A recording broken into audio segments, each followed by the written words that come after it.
Universe, here we go again. Welcome to Sebat Dulu. Jadi Sebat Dulu kita dirikan sebagai narasi objektif dalam memandang sesuatu di Indonesia melalui perspektif orang awam. Sebelumnya, mari sama-sama kita nyalakan tradisi nenek moyang Indonesia. Kita nyebat dulu.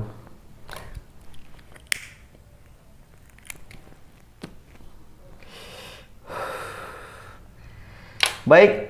Mohon maaf sebelumnya bahwasannya channel YouTube Sebat Dulu ini sebenarnya udah kita dirikan setahun yang lalu, tapi karena beberapa kesibukan akhirnya kita nonaktif dan kini mau kita aktifkan kembali gitu. Gua di channel YouTube Sebat Dulu ini pakai dialek Jakarta karena gua merasa podcast-podcast besar di Indonesia juga berasal dari sana, seperti podcastnya Deddy Corbuzier ya. Jadi gua mau Sebat Dulu ini diterima secara universal. Itu doang sih sebenarnya gitu. Dan sebenarnya gue mau ngebahas sesuatu tentang yang akhir-akhir ini viral banget di tempat gue saat ini ada dan tempat gue saat ini tinggal di Kabupaten Langkat, Provinsi Sumatera Utara gitu. Sebenarnya kalau speak up tentang ini gue takut dibilang pansos.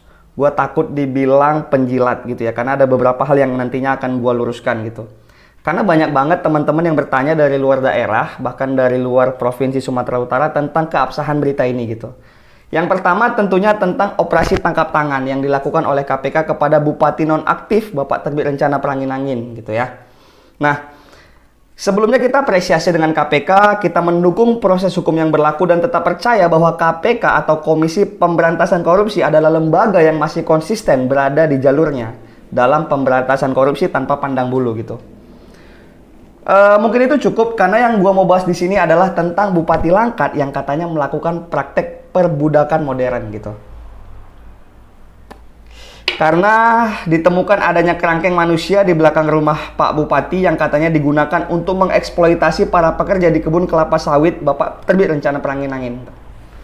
Awal mencuatnya berita ini ketika Migran Care itu lembaga swadaya masyarakat atau LSM di bidang pekerja migran Indonesia yang melaporkan tentang praktek perbudakan modern tersebut ke Komnas HAM gitu.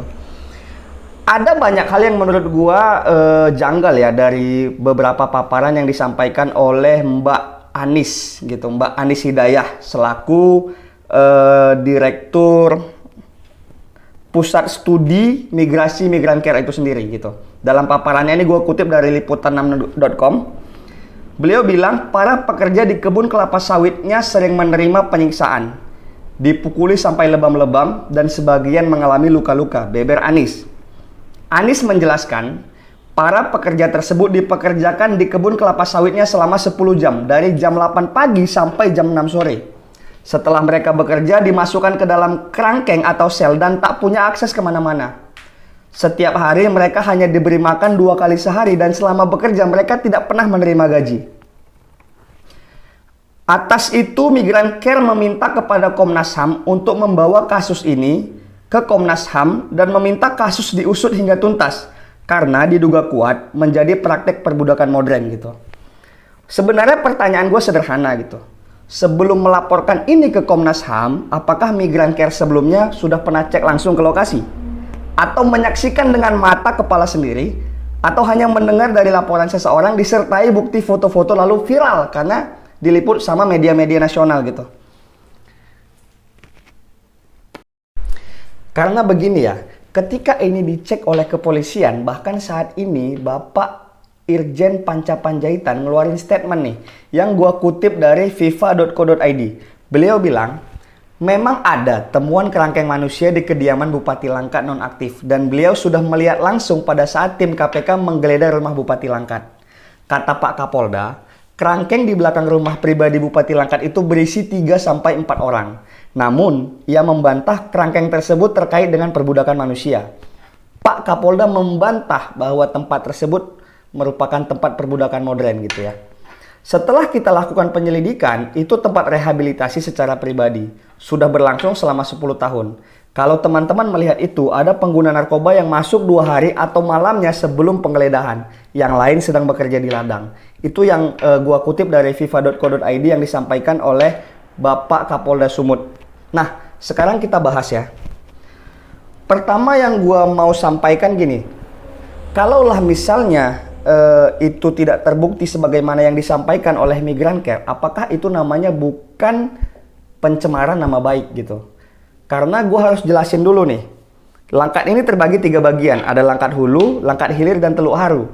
Rumah gua di Langkat Hulu.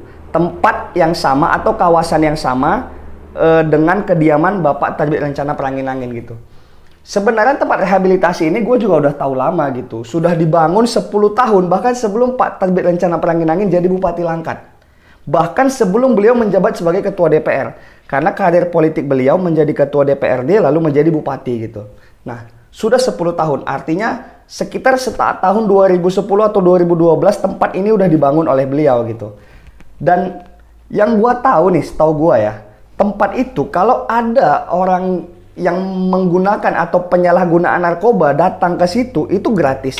Semua ditanggung, biaya kesehatannya, biaya pengobatannya, dan biaya rehabilitasinya itu langsung dari uang pribadi Pak Terbit Rencana Perangin-Angin, setahu gua gitu ya.